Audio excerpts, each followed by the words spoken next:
get to too. Hi, everybody. Welcome to our Zohar reading every morning at 7 a.m. on Zoom. Join us. Instructions are in the description of this video. And today we are on April 4th, chapter 23, Vayera, and the Lord appeared. Item 16, paragraph 2, it looks like. Page 3. Page 3.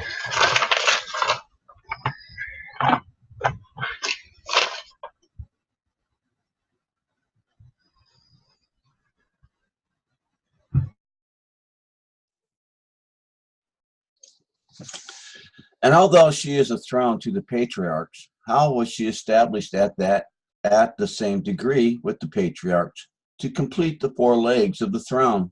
This was only while she joined them in being one leg, established in the upper throne. From there, King David received kingship over Israel in Hebron for 7 years to bond with Hesed Gever Tiferet.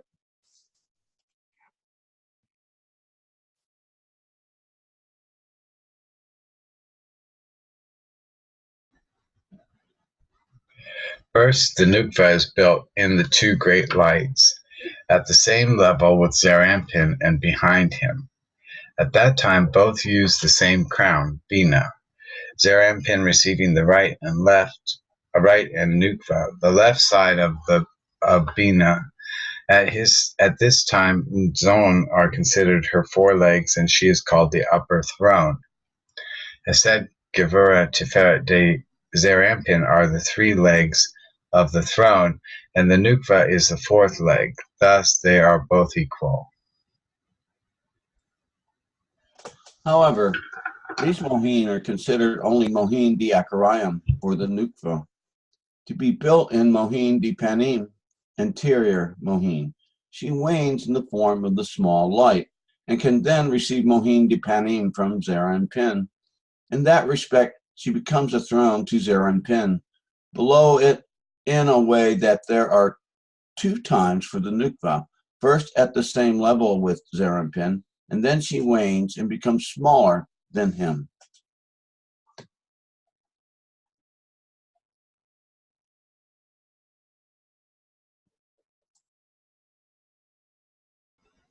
During the time of Mohin de Panim, she is smaller than him and is regarded as a throne to Hesed Gever Tiferet de Zerampin. But at the time of Mohin de Achoraim, posterior Mohin, when she joins with Hesed Gever Tiferet de Zerampin at the same level, she is then 1 leg, equally established in the upper throne with Hesed Gever Tiferet de Zerampin. This is so because they are both equal in the upper throne, which is Bina. Had Nukva not received the Mohin di Akarayim in the form of the 2 great lights to begin with, she would not have been able to receive the Mohin di Panim afterwards. Malhut of Hebron is Mohin di Akarayim, and Malhut of the whole of Israel is Mohin di Panim. Had David not received the Malhut of Hebron first, which are the Mohin di Akarayim, he would not have been worthy of receiving the Malhut of the whole of Israel at all, which are the Mohin di Panim. This is because first she needs to connect at an equal level with the Hesed Gever Tiferet from the Akarayim. Without that, Malhut would not be able to receive completion, which is Mohin di Panim.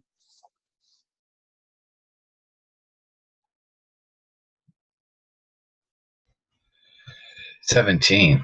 And the Lord appeared unto him by the oaks of Mamre, and not in some other place, because Mamre gave him an advice about the circumcision. When the Creator told Abraham to circumcise himself, Abraham went to consult his friends. Aner told him, 'You are over 90 years old. You will torment yourself.'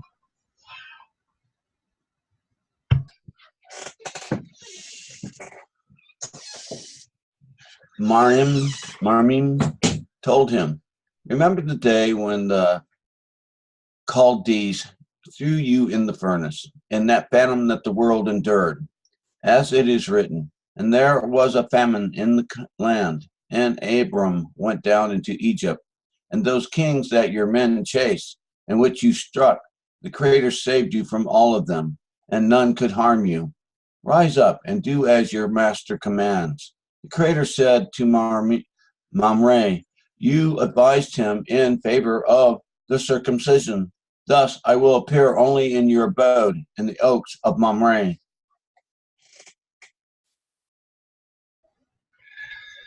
When man sleeps at night, his soul rises from the earth to the firmament and stands in that high radiance that we said, and the Creator visits her.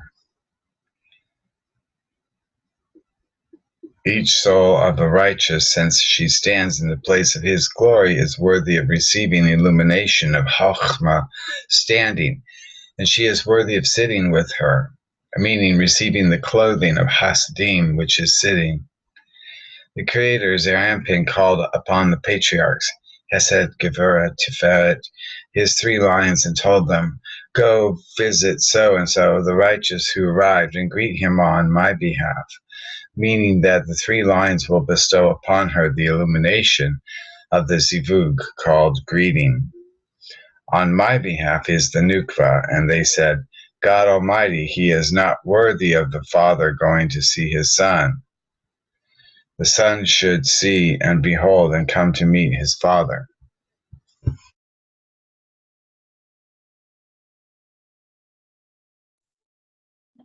In the beginning, Zerampin illuminated for the soul the illumination of the right line, called Abraham, Holam. Afterwards, he illuminated for her in the illumination of the left line, called Isaac, Sharuk, and a division between the 2 lines occurred. When the soul was blocked and the illumination of the 2 lines departed from the soul and they returned to Zerampin, since she was blocked and could not receive from him, the soul would rise man from the Masakti Harik. And then the middle line, Jacob, will awaken. At that time, the soul will be able to receive our illumination.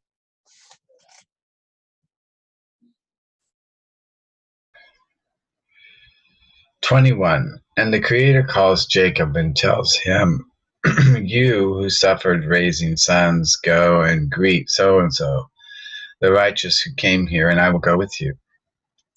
This is the meaning of that seek your face, even Jacob, Shelah, referring to the souls of the righteous that Jacob the patriarch would greet, and they sought his face.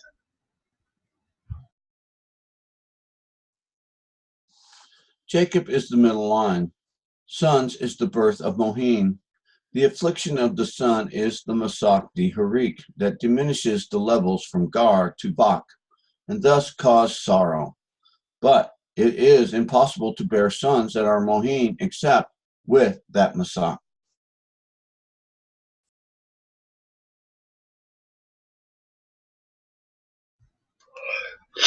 After the soul raised man to Jacob, meaning he attracted the Masach de Heri on which the middle line, which is Jacob, emerges, she told him, your way is to extend Mochin on the Masach de Heri.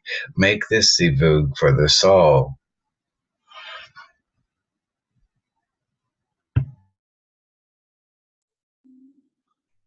Panim is Hakma. Is that it? Or did I skip some? Okay. Excuse me, I'm sorry, everybody. Panim is Hakma, greeting. The Hebrew writes reception of face, is clothing of Hakma in Hasidim, and eliciting the level of Hasidim and clothing Hakma in Hasidim is called greeting. 22. Jacob the patriarch is the throne of glory. The Creator made a covenant only with Jacob, more than the making of covenants with all his fathers. He made that throne for his dwelling only from the first ones, because the first ones, who are Abraham and Isaac, cannot shine without him. This is why he includes their illumination in himself and becomes a throne in and of itself. He will make them inherit the throne of glory. This is Jacob, the patriarch, who made that throne in itself to receive the Torah for the souls of the righteous. And the meaning of the words is the throne of glory, meaning the law of Jacob, who became the throne, will inherit them to the souls of the righteous.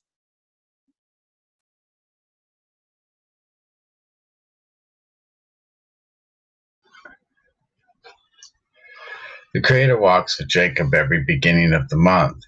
When the soul sees the glory of the mirror, which is the divinity of her maker, the soul blesses and bows before the Creator, as it is written, "Bless the Lord, my soul."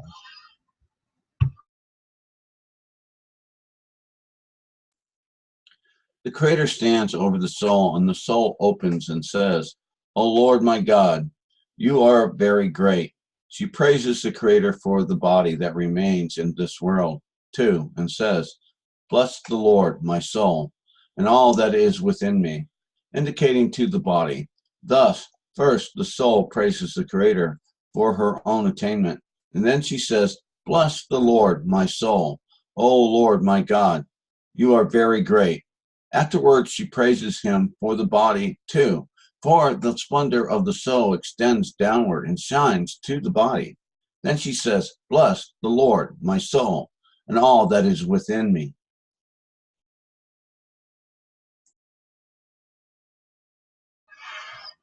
26. And the Creator walks with Jacob, as it is written, "And the Lord appeared unto him by the oaks of Mamre."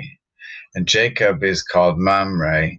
The name Mamre is because Jacob inherited 200 words from Eden, and he is a throne, for he became a throne in and of itself. Mamre is 281 in Gematria, hence the 200 of Eden that Jacob was awarded, as it is written, and 200 are for those who keep its fruit. 81 in Gematria is a chair, thus 281 in Gematria are Mamre. 200 worlds from Eden is the Chochmah called Eden, and the chair is for the Hasidim that clothe the Chochmah. This is why it is said, "And the Lord appeared unto him by the oaks of Mamre."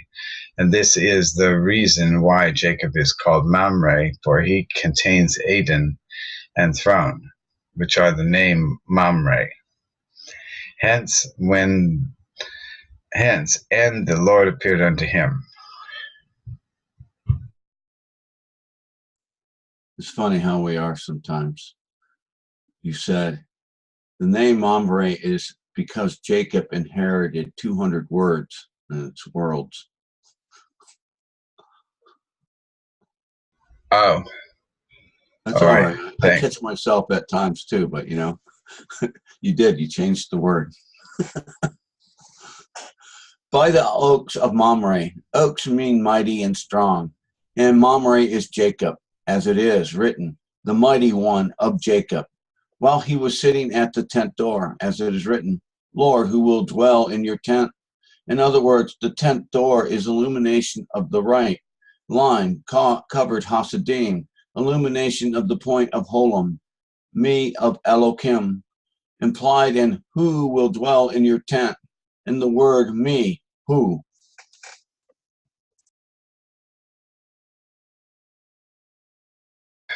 In the heat of the day, as it is written, "But unto you that fear my name shall the Son of Righteousness arise with healing in its wings." This refers to the illumination of the left line, the illumination of the point of Shorug, Ele of Elohim, illumination of Chochmah without Hasidim, called the coming out of the sun from its sheath, since the light of Chochmah shines only in the sheath of Hasidim. And when it shines without Hasidim, it burns, as it is written, in the heat of the day.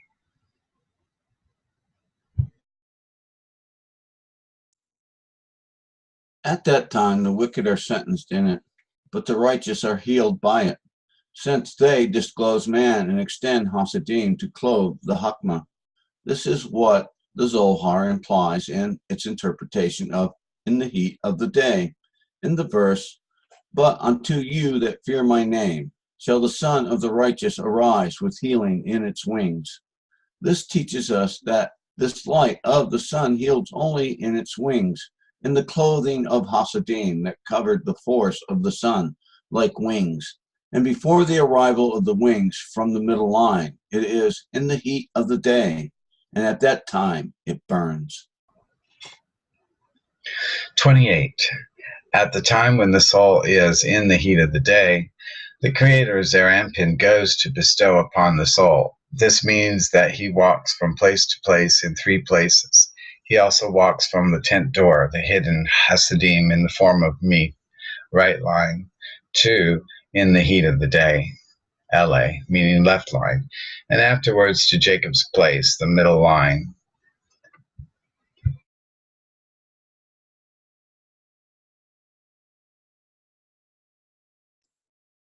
Since the patriarchs, Abraham and Isaac, heard that the Creator, Zerampin, is going to the soul, they sensed that the soul was in a state of in the heat of the day, that she needed a place for clothing the Hasidim. Hence, they asked Jacob to go with them and greet the soul, meaning to extend over his Masak Harik, the level of Hasidim that determines between Abraham and Isaac, at which time the Hakmah clothes in Hasidim, which is peace, also greeting in Hebrew.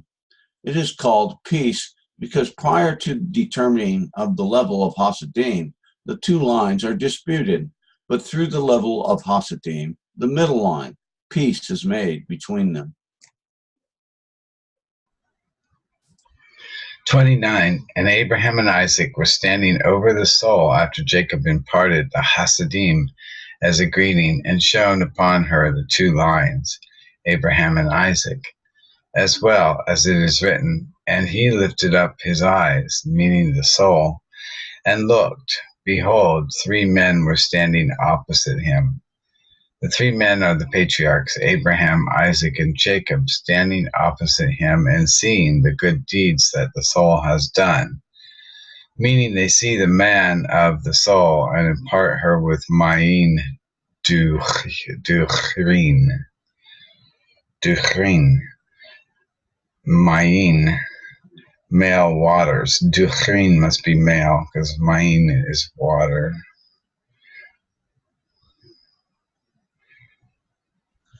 And when he saw them, he ran from the tent door to meet them and bowed himself to the earth, since he saw the presence of his glory with them, as it is written, your oils are good for fragrance. Your name is like purified oil. Therefore, the maidens love you. Fragrance is the man that the soul raises to extend Jacob's illumination of peace, the level of Hasidim, when the level of Hasidim is clothed. Hence, your oils are good, since the Mohin are received as good oil.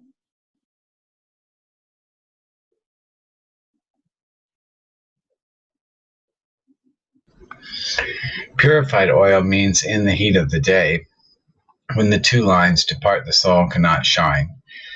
At that time it is considered that the oil, the Mohin, is emptied from the soul, the illumination of the point of Shoruk. However, afterwards, at the coming of Hasidim from Jacob, the illumination of Chachma is obtained from that point of Shoruk.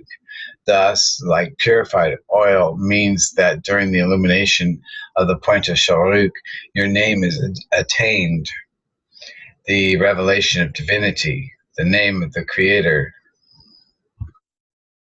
And yet, the soul's only craving is to draw the Hasidim of the right line. Me. This is why the verse ends, therefore the maidens love you, meaning the concealed Hasidim from me, Gar Dibina, from which the souls particularly like to draw. This is what is explained in the words, when he saw, meaning the revelation of divinity through the illumination of Sharuk after it is clothed in Hasidim. At that time he ran to meet them, to receive from the tent door me, as it is written, therefore the maidens love you, meaning the Hasidim that are covered from Hakma, which are called maidens, that the souls love. 30. The Lord appeared unto him by the oaks of Mamre, and speaks of the time of a person's demise. When Rabbi Eliezer was sickened,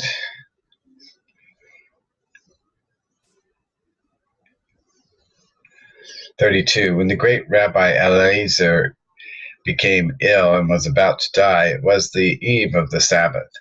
He had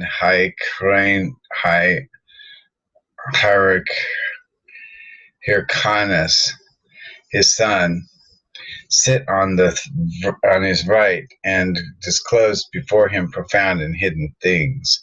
At first, Hyrcanus did not learn from him wholeheartedly, because he thought that his mind was not fully lucid. But once he saw that his father's mind was clear, he received from him 189 sublime secrets. When he reached the secret of the marble stones that mix with the high waters, Rabbi Elazar wept and stopped speaking. He said, "Arise and go there, my son." He told him, "Why?" And he replied, "I see that I will soon pass away." He told him, "Go and tell your mother to move my telephone to a high place, which hints to her of his departure.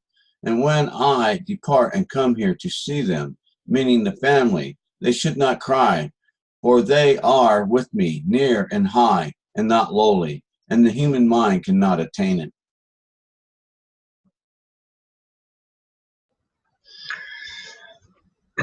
34. While they were sitting, the greatest sages of the generation came in to visit him, and he cursed them for not coming to him to serve him. As it is said, its service is greater than its study. In the meantime, Rabbi Akiva came. He told him, Akiva, why have you not come to serve me?" He replied, "I did not have free time." He was angered and said, "I wonder if you will die a natural death."